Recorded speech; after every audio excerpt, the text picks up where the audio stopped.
there's science supporting the real adverse complexity that alcohol can add to having these TBI effects. So it really Yeah. makes things worse. And maybe pointing that out to him, that the injury to his brain and this alcohol is a toxic couple, really. You know what I Yeah, mean? absolutely, man. But Todd, man, finding you was a godsend, dude. Right now, I think Wow, we that's we gracious. find I appreciate that. absolutely, man. I think we're starting to move the needle in not only advocacy. Advocacy is important, but awareness. That's the key. A lot of guys still feel that because they weren't directly blown up, because they weren't jettisoned out of a vehicle after an IED strike, that there's nothing wrong with them, that they're just going through normal things. Oh, this memory loss is normal. These headaches are normal. I'm just like everybody else. And the reality is blast exposure uh, is something that has impacted many of our warriors. Many of our veterans are dealing with it. Our active duty service members are dealing with it. And we have to be able to have individuals such as yourself that have lived through it and are now advocating for awareness and information and helping design the tools that will keep our brothers and sisters safer when they're out there in training. So today, man, I want to dive into your story. Well, I appreciate that, dude. It really centers around a senior, an NCO that I looked up to, that took me under his wing when I was in service, and he always had this philosophy that don't ever bring a problem unless you have a solution to offer with it. You know what I mean? May not be the Yeah. right solution, but at least you're bringing something to the table. So, like you said, bringing awareness I think is the key right now. So many guys are suffering these, what they think are these disjointed symptoms or issues, and they don't realize that it's really could be, everybody's background is different, but there could be an injury causing mechanism to it all that they don't realize and haven't and aren't able to connect the dots. And I think that is crucial in really just getting people to understand that these chronic excessive occupational blasts, they, like you said, they don't necessarily require a traumatic event to go along with them, or a single blunt force primary blast event like an IED or something like that, or concussion from hitting your head inside a vehicle, like you said, or whatever. Uh, so guys are confused because when they go to get treatment, they're presenting all these symptoms and issues that definitely align with someone who has PTSD and TBI and the complexities that those bring to the table, but they don't check the check boxes within the medical treatment system and the benefit and compensation system that say, well, we have no documented history of any kind of TBI event, and you were never in any kind of traumatic event in combat, so you're the problem, really. So it's probably your drinking or some other thing. And I think without understanding the injury caused the soldier and veteran, I think I can relate, just kind of turns it inward. And maybe I am the problem. I'm all messed up from this, and I can't seem to correlate things. And my perspective of the world around me is I don't really understand it, and there's a lot of frustration in that. And you feel like you're inadequate, and just want to get out of here. You know what I mean? Yeah, So absolutely. and I think, let me know if I'm going off on some wild tangent, because I'm very passionate about this. Oh, brother, go ahead, man.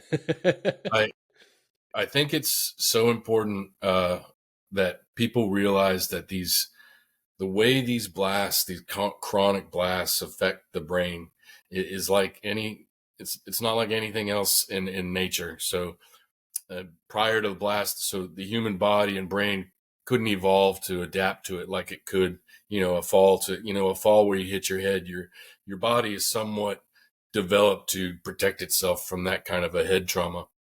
But these blast and noise impulses, they just have a way of quickly compressing and decompressing the brain in an instant, and over time that causes this funky damage all over the brain. There's no part of the brain that's not affected by it. And Dr. Pearl at the Uniform Services University with his brain slides.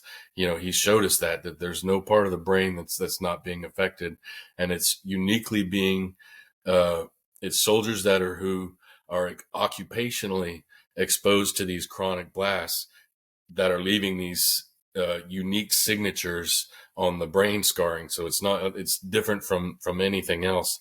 So that being said, not having a fully understanding of what the scarring is doing, but knowing that it's system wide, you have to consider that the emotions that you're feeling, the way you perceive the world around you, the relationships that you have could be affected by the processes that are being interrupted in your brain. And it might be very subtle. Like you said, the guys are very good at hiding it. And if they don't understand that there's a connecting kind of parent cause to it all, the exposure from these blasts and a TBI, they think they're disjointed. Their families don't understand what's happening. It's just a big mess. I ran out of steam for that tangent. So, it's like that moment in Old School. I don't know what happened. I just blacked out. yeah, exactly. So anyway, I just started blasting. Great reference. Oh my God.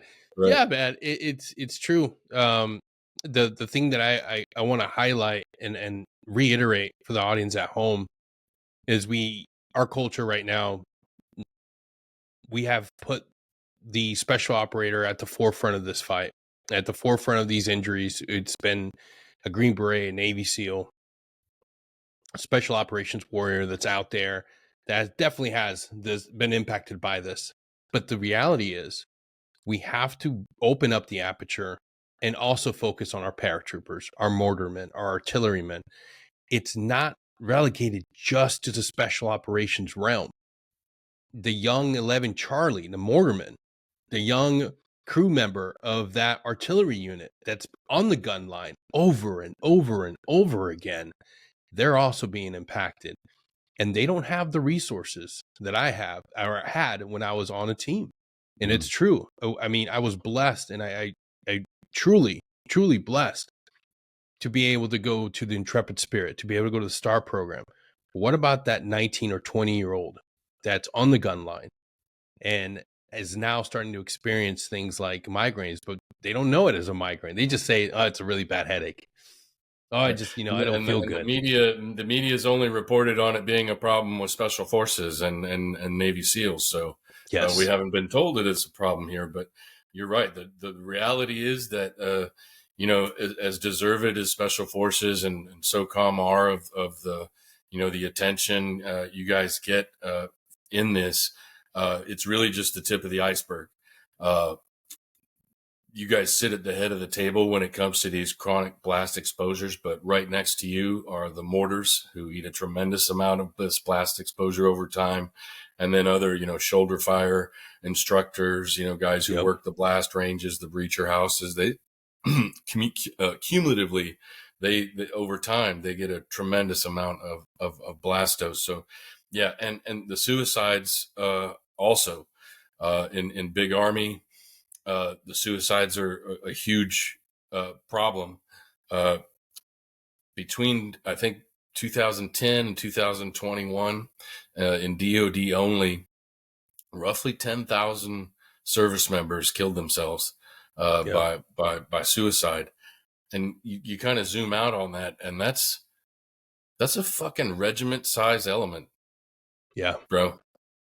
So if you imagine you're on a parade field and you're looking at the whole regiment standing in front of you, and you realize all these guys have murdered themselves, that's staggering, Yeah. And I wish the world could see it that way, because if there was any other chronic health issue or behavior issue that was affecting DOD health, like suicides and killing that many people in 10 years, their hair would be on fire trying to figure out ways to solve it. But somehow it still remains this enigma. Again, Special Forces gets attention because you guys are an awesome community. You're very tight knit. When there's a problem, you guys don't stick your head in the sand about it. There might have been a little bit of deflection at first from leadership, but as the problem grew, especially with the Ryan Larkin story, it just became something that, SOCOM command is like confronting now. And we're going to do it. The boys are talking about it, so we need to address it. And that's what I like about SOCOM. When there's a problem and you guys come together and we're going to solve it. The big army is a little bit different and slower to react to their conventionality. And, nobody wants to be told that their favorite toys are bad for the kids. You know what I mean? So, and that's, oh, I know. Yeah. And that's kind of how Big Army, I think, is looking at it, or big, DOD in general, is that, we need these weapons to be able to conduct our mission. And now people are coming into our house telling us, we're all messed up for how we've exposed soldiers to it, when, maybe they've known all along, maybe they haven't, but it's definitely something the science is caught up to now, that they can't kind of put off any longer. But Big Army's always had this way of, I think, being able to kind of kick it down the road further, saying, more studies needed. And in a way, I understand their perspective, because a lot of these solutions that are being brought to them by legislators and scientists aren't really realistic in their application in the real world. So I understand there's a little bit of pushback, but I think I'm happy to see ground is gaining a lot through this awareness that we've been working on for a long time. And, there's a lot of people like me that have been fighting this for a long time. And you mentioned the Intrepid Center, and I'd like to bring up the Intrepid Center again. I went down to Fort Bragg a couple months ago for an open house, and I was lucky enough to be able to give a guided tour by one of the doctors there, I guess. And I was so impressed with their system. There wasn't any questioning or how or why you got here. It was, okay, you have a TBI. Now we're going to deal with it. They come up with a whole total body, total person approach, and, it's almost like a school, really, going to a DOD school. And I'd love to see that program expanded and offered.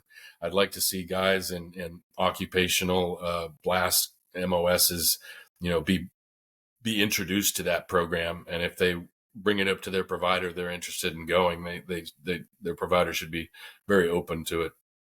Yeah, absolutely. It's something that I wish we had across the board. It's absolutely necessary. Too often I hear stories of the lack of resources, but more importantly, we have to remember that these places are staffed by providers, and we're still in the shortage. We're still in the critical shortage of individuals that can help treat. So we have a shortage of places they can go to and providers, which is horrible. Which is why I always say on the VA side as well. I recently had a neurology appointment at my VA, and I had to I'm having to explain to the doctors what blast overpressure exposure is. So they're miles behind, and it's frustrating, because this issue's been on the table a long time. Well, Todd, take us back through your journey. Help us understand this issue from your lived experience, because, like I said earlier, you're not just an advocate, you're somebody that lived this. And it's important to understand your story, because it goes back to the 1980s. It goes back to the days where we weren't in direct conflict, because this issue is still very much in the heads of a lot of leaders, a lot of old disgruntled sergeant majors that believe that this only happens to the combat, the personnel in combat and direct action. Right. Yeah, that's. I wish I wish I could say that was the case, but unfortunately, it's actually the opposite. 70% of these exposures happen in the training environment. So I enlisted in 1988, so kind of just as the Cold War came to an end, and I was in during the Gulf War. So there was a lot of training leading up to all of those things, and so we fired a lot of rounds in doing that. But at the time, there was no. I think I mentioned it. Frank Larkin, I think, says it best, is that back then we didn't know what we didn't know. He's a soldier of kind of the same era. And so it really wasn't a concern. I mean, I think, I can recall standing next to the mortars and feeling my head and the sound and the ringing and all that, all that, like relive it. But I never really made the connection back then that, hey, this might be bad for my brain. You know what I mean? Hmm. Back then, the real focus was pretty much only on your hearing. Make sure you got your earplugs in, that kind of thing. So during my service, I developed these headaches. They weren't, I wouldn't say as bad as they are today, but I did develop headaches enough to the point where I went to go to get treatment for them while I was in. And I didn't really associate it to any one thing. I hit my head really hard on the last jump at airborne school, but because it was the last jump and you're on to graduation, I didn't even want to consider any kind of head injury. I was just stoked Yeah. from being done. But I actually had a bruise from my headband going around from my helmet because I hit the ground so hard. So I probably should have got seen for that, but I never kind of made any connection. So anyway, left the service. As I got out, as a veteran, the headaches started getting progressively worse over time and became like chronic migraines, which I still got treatment for, had diagnosis for. And I never really even considered or knew that it was available to me that I could go to the VA and make a claim for benefits or compensation. So I was speaking to my uncles who happened to be Vietnam veterans, and they suggested that I try making a claim for VA compensation and benefits for my headaches. So I thought about it, and I met all the criteria, so I went ahead and filed a claim. Not surprisingly, the claim came back denied, which I wasn't too shocked to find out. But what really astounded me was the reason they denied me was that they could not locate my medical treatment records from my time in service. Hmm. And I didn't think to take a copy with me when I left the service. I was only focused on getting my hands on my DD 214 and I'm out. So it really kind of infuriated me that they were denying my benefits and compensation for not being able to find records that was their responsibility to keep and maintain. Wow. So from that point on, I just kind of went on a quest to look for some kind of causing factor that came from my time in service that could connect the service connection, because I didn't have the benefit of my treatment records to show that I had treated for it in the service. So coincidentally, right at that time, or providentially, I like to say, about 2018, this report came out, which really was the culmination of about a dozen other studies, which pointed to which and suggested that these blasts from firing heavy weapons in training was hazardous for the brain. And I came across this article from the Wall Street Journal, and it says weapons training likely causes brain injury in troops, study says, and it happens to have Mortarman on the cover. And it went on to talk about this one of the key symptoms are chronic headaches. So right then I was, light bulb went off, and I was, of course, that's obvious. And it wasn't the only thing. There were other symptoms or things I was feeling that totally aligned with these chronic concussive type symptoms that they were explaining. So from that point on, I went to use that scientific evidence in support of my own service connection claim, trying to establish that these chronic blasts caused my migraines, and other claims I was my hearing problems and things like that. So as I was starting to learn the science and uncover it all, I felt like this needed to be shared, because nobody else really knew this stuff. And at the time, I was a member of 11 Charlie or mortar centric Facebook groups on social media. So I started just sharing what I knew from these studies, little excerpts, whatever, and that grew to the point where I felt I needed to add a little video or photos of these dramatic booms going off, saying, okay, now this is the media of it. This is what the science says about it, just trying to make it easier to tell. And that led to me creating my own Facebook group called C3M, the cohort of chronically concussed mortarmen.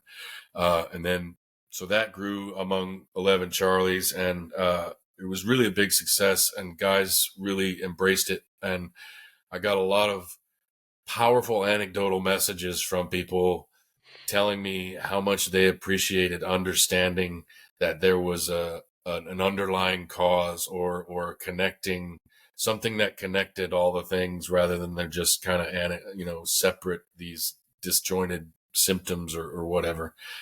And that just kind of grew. And then, until it got to the point, got a reporter named David Phillips from the New York Times, came across my Facebook group, and he contacted me and did a story about mortars, and he sourced our group and me and some other members for that story. And from that point on, momentum started gathering for me and what I was trying to do.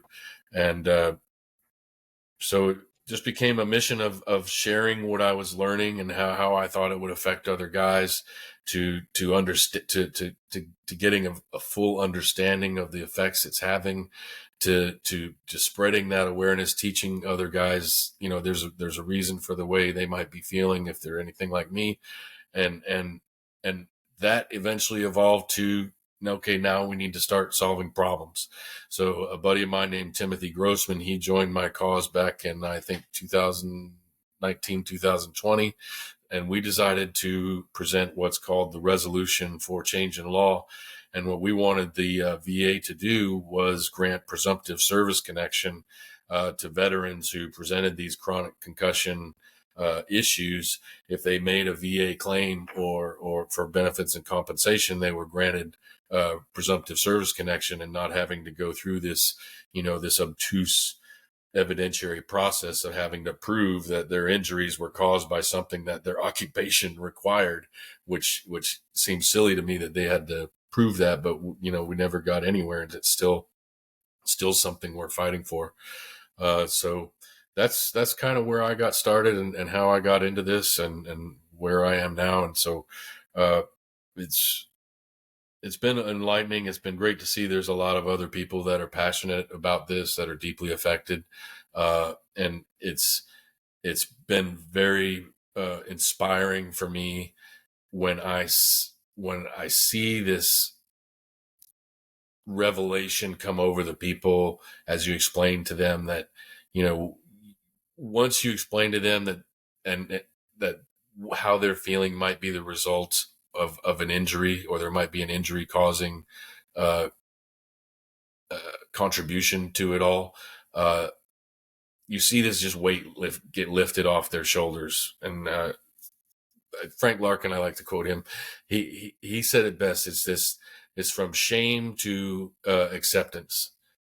Going from this, there's something wrong with me, the world, I'm just not coping with the world, I'm the issue, to understanding that, hey, maybe what I'm feeling is, a limp. When you have a bad knee, you limp, or you can't do everything right. When you have a bad brain, it's going to play out some ways that you may not, fully understand or be able to connect the dots without understanding that, hey, maybe my brain is like a watch that's been dropped a few too many times. You know what I mean? Still looks good, still functions right, keeps about the same time, but every now and then it doesn't tick just right. You know what I mean?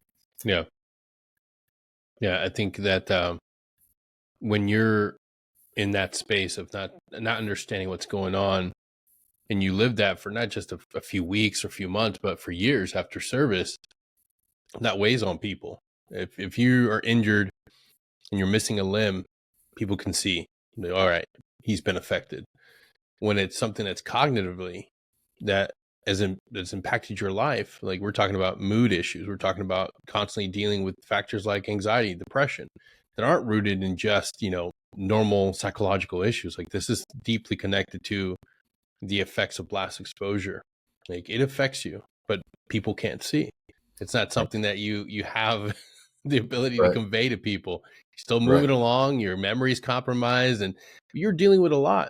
And finally, somebody comes up to you and provides you with some sort of information that gives you an enemy. It gives you an enemy to be informed in how to fight it.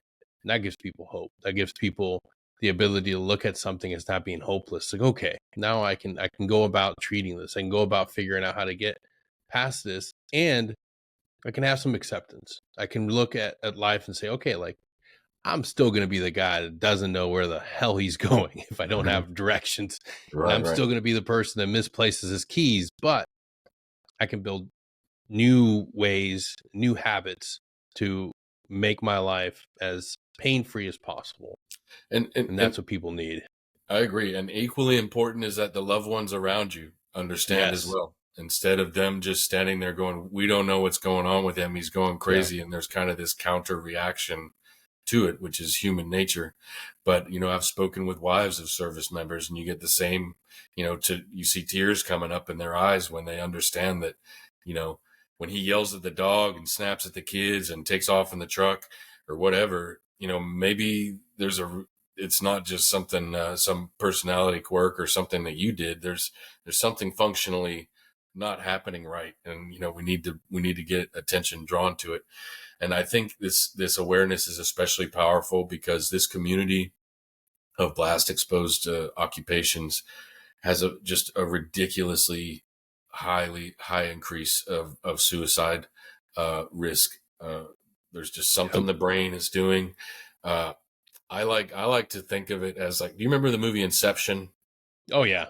Yeah. So they had to Top 5 go movies. right. I had to watch it about half a dozen times till it clicked, but they had to go so many levels deep into Yeah. consciousness to plant an idea. Okay, so my hypothesis is that these blasts, we know they're affecting the brain down at a cellular, even genetic level.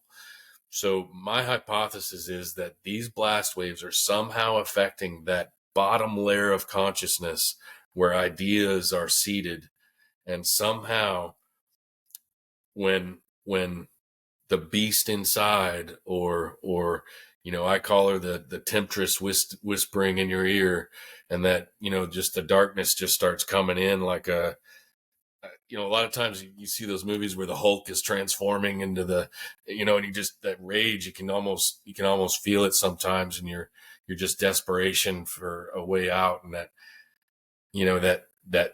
when that temptation comes to just end it, it's very impulsive, I think. And that's part of the reason, that's part of the symptoms of this brain injury, is this impulsivity. Yeah. That's why guys seem fine on Monday and they're gone on Wednesday, and Yeah.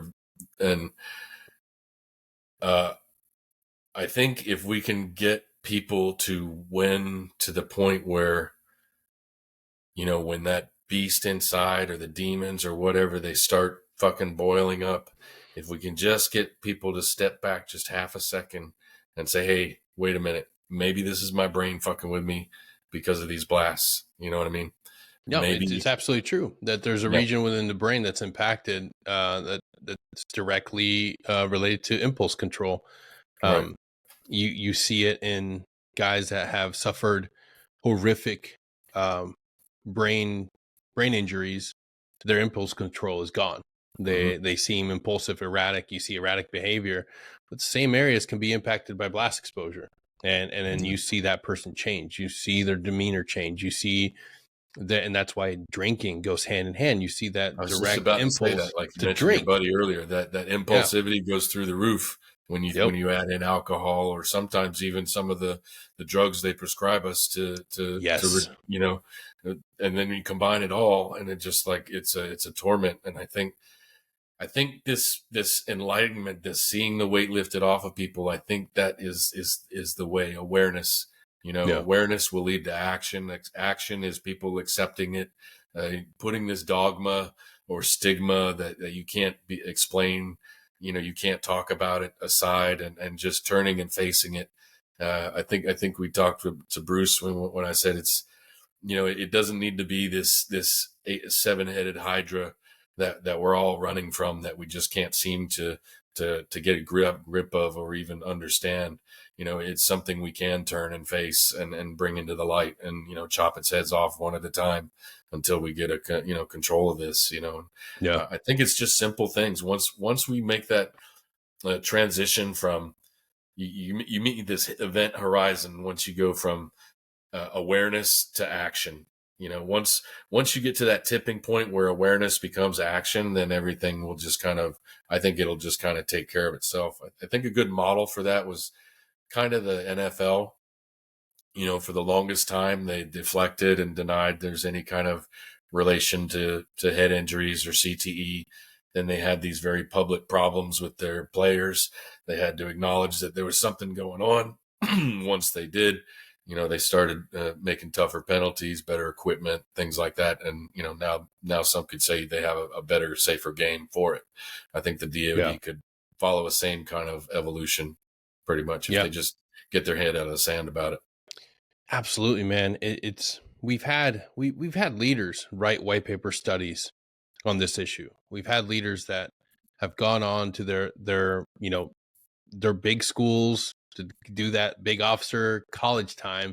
And while they're there, they write up these amazing white paper studies on this exact issue. They go back to the force. They don't enact any change.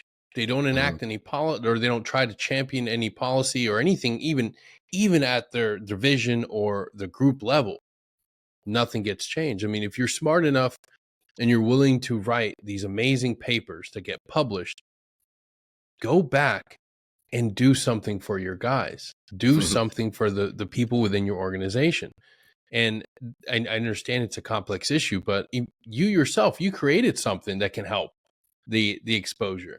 So if we have people such as you on the outside championing this, actually creating things that can help, why can't we have this sort of action and this sort of dedication from our own senior leaders? That's the thing that I'm missing. That's just what I'm waiting to see. I can tell you what I've found, Denny, is there's a distinct, palatable difference between the passion of those who are personally affected and those who it's just the way they pay the bills. You know what I mean? Yep. Again, Frank Larkin, great example. Yeah.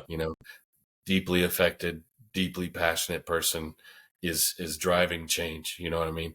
Yeah. Myself and my community on Facebook, my approach was I felt that we needed a bottom up approach. Going from the top down wasn't working. We needed to inform and bring in the affected community, and just like a real grassroots, start from the bottom and grow it up. And that's kind of been my philosophy. And I think what I bring to this blast over pressure universe is my affected community. And I think when people have something that's, either they know somebody that's been affected, or they've seen the effects of it, or they've been on the range and stood next to these guns and, can appreciate the blast that goes off. That's the key difference, I think, really. I think if we could I would like to hand select a dozen scientists and maybe a dozen politicians and just put them on a bus and take them down to a mortar range for maybe a 1 day, 800 round live fire event, and, stand back and say, okay, now you guys tell me that there's no connection between any kind of brain injury. Tell me with a straight face after experiencing what we lived through that there's no kind of connection. Absolutely. So, Todd, I'll take it one step further. Take them on not only, take them straight to the 82nd, do that, and then take them to the 18 Bravo course and the 18 Charlie course, and have them do the expenditures that we had to do after all the training. Yeah. It just gets stupid then, man. This is You're not going home till that entire pallet of 18 course are shot. Great point. Just have them stand in a breacher house all day. Yes. with the instructor, stand there next to the Gustav instructor all day, and then look at me and tell me that there's nothing to see here. I mean, they wouldn't be able to do it, I don't think, but we're getting there. Yeah. We need a lot. We just needed to move a lot faster is what my frustration is. And, I drew up this bill. I thought it's a great solution for this blast over pressure kind of quagmire that we're looking at. It's the more you look at it, I call it a giant box of knots. The more you look at it, the worse it gets, and just trying to offer some kind of legislative solution to kind of tackle this thing. And, I've been surprised that not a single person has picked up the phone. No one, any legislative official or staffer has picked up the phone or emailed to even inquire, to even say, hey, tell me more about it, or what is this here you're talking about? Even though I'm claiming that in 20 years it would cut suicides in this affected community by half, I've run models to prove it. Nobody's called to say, hey, tell me more about it. So we got to, like I said, I had an appointment with my neurologist. He had no idea what I was talking about, blast overpressure exposure and brain injury. So we have miles and miles to go still. But I think we're trending in the right direction. And I do like to always add this to everything, is that as frustrating as it can seem with our DoD and our military, we are actually leading the world by miles on this. I found it surprising, kind of counterintuitively, I guess, that Europe, Asia, Australia, they're miles behind on our DoD on addressing blast overpressure and actually doing things about it. So I'll give them full credit for that, even though it might be a little tardy, but we'll still let them in the party. Yeah.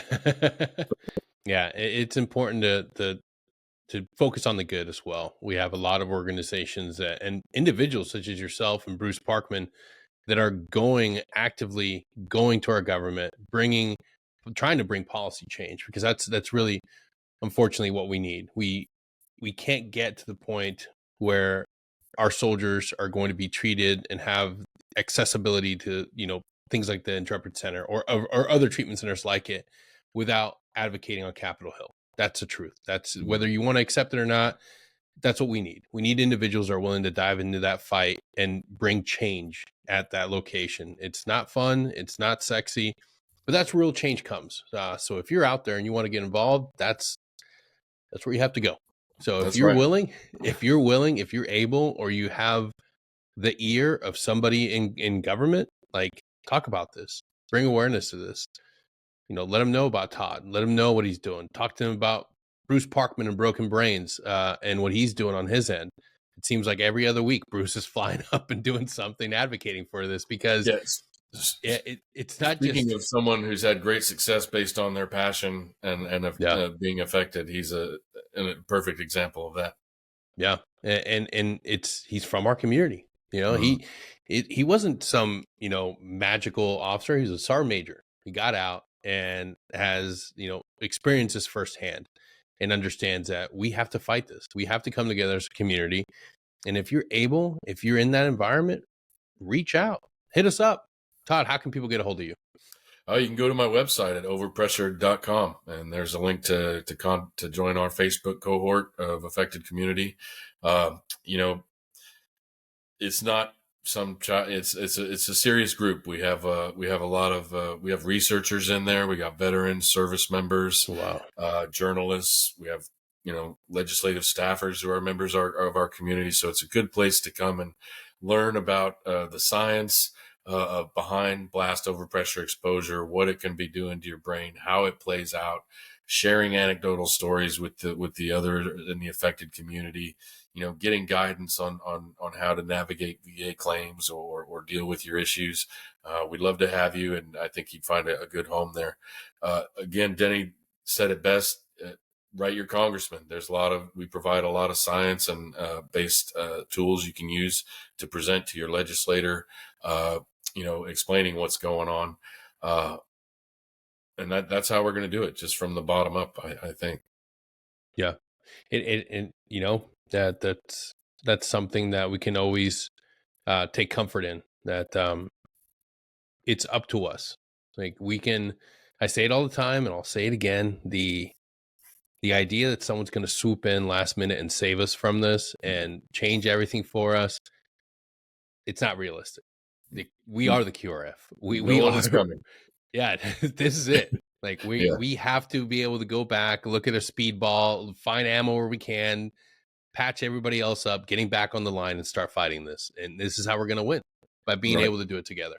Now, because nobody's going to come in. There's not going to be an advocacy group that's made up of celebrities that want to take care of us. Like, we're just not that important to them. Mm-hmm. So it's going to come from us. So if you're out there and you're dealing with this and you're being impacted by this, take comfort in knowing that you can do something. You can do something as simple as joining Todd's Facebook group and learning more about this, and then being informed, being aware, and then going to get your rating improved, being able to advocate for yourself first and foremost, and then when you get that rating improved, when you see some change, when you're starting to figure out like what you can do to improve your quality of life, don't just sit there. Reach back into the void and help somebody else and bring them along. And when you can write, when you can advocate, when you can get in the fight yourself, bring other people with you. That's what we need. We need grassroots movement from the bottom all the way up. And that's how we're going to see change. Because again, fucking nobody's going to be doing a special telethon for veterans and concussive blast trauma. We're just not that sexy, folks. It's we got to understand that. Yeah, I like that.